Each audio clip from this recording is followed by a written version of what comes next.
صحابہ نے ثمامہ بن اسال جو کہ یمامہ کا سردار تھا اس کو مسجد نبوی کے ستون کے ساتھ لا کے باندھ دیا۔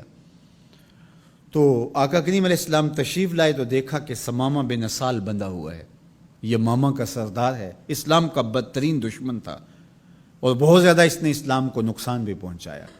آقا کریم نے کہا کہ ثمامہ کیا حال ہے؟ تو اس نے کہا کہ اگر آپ مجھے قتل کریں تو میرا قتل رائے گا نہیں جائے گا، اور اگر آپ میرے عوض کوئی مال لینا چاہیں تو آپ حکم کریں، میں کنگال نہیں ہوں کہ نہ دے سکوں، اور اگر آپ مجھے یوں ہی چھوڑ دیں تو میں احسان فراموش شخص نہیں ہوں، اس نیکی کا بدلہ دوں گا۔ حضور علیہ السلام نے کچھ نہیں کہا اور چلے گئے۔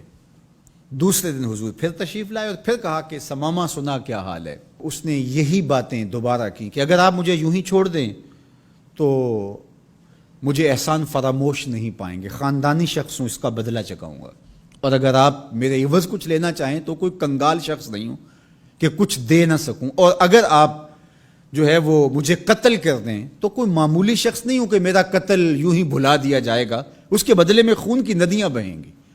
حضور پھر خاموشی سے گزر گئے۔ تیسرے دن حضور پھر آئے اور کہا ثمامہ کیا حال ہے؟ اس نے پھر وہی باتیں کی کہ اگر آپ مجھے یوں ہی معاف کر دیں تو احسان فراموش نہیں ہوں گا، اور اگر آپ مجھے قتل کر دیں تو میرا قتل رائے گا نہیں جائے گا، اور اگر آپ یوں ہی چھوڑ دیں تو پھر اس کے جواب میں میری طرف سے جو رد عمل ہوگا وہ بھی دیکھنے والا ہوگا۔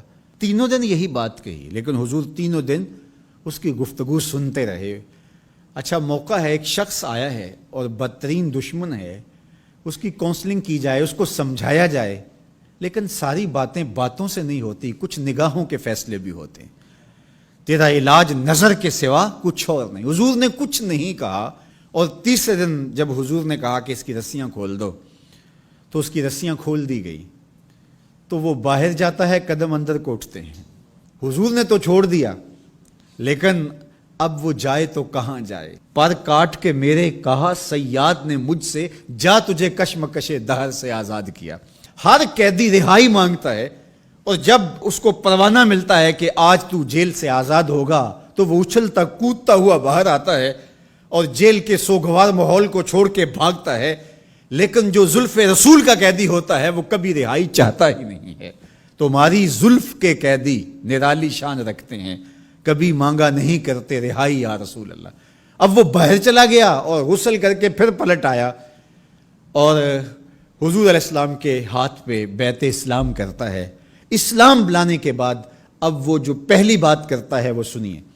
وہ کہتا ہے حضور مجھے سب سے زیادہ اگر کوئی برا دین لگتا تھا تو وہ دین اسلام تھا، لیکن اب میری کیفیت قلب یہ ہے، جتنا پیارا دین دین اسلام لگتا ہے کوئی اور دین ہے ہی نہیں، اور جتنے بھی دنیا پہ شہر موجود تھے مجھے شہر مدینہ ان میں سے معاذ اللہ اچھا نہیں لگتا تھا، لیکن اب میری کیفیت یہ ہے جنوں ویکھ کے اکھیاں ٹھر دیاں نے، جنوں ویکھ کے ٹھردا سینہ ہے، ربا تیری ساری خدائی وچوں بس اکو شہر مدینہ ہے۔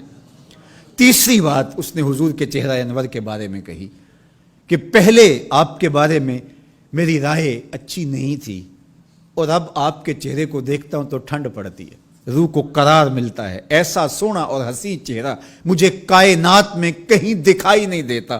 مکھ چند بدر شاہ شانی ہے، متھے چمک دی لاٹ نورانی ہے، کالی زلف تے اکھ مستانی ہے، مخمور رکھی ہن مد بھریاں۔ اب اسلام لانے کے بعد جو فوری تبدیلی اس نے محسوس کی اس کو بیان کیا۔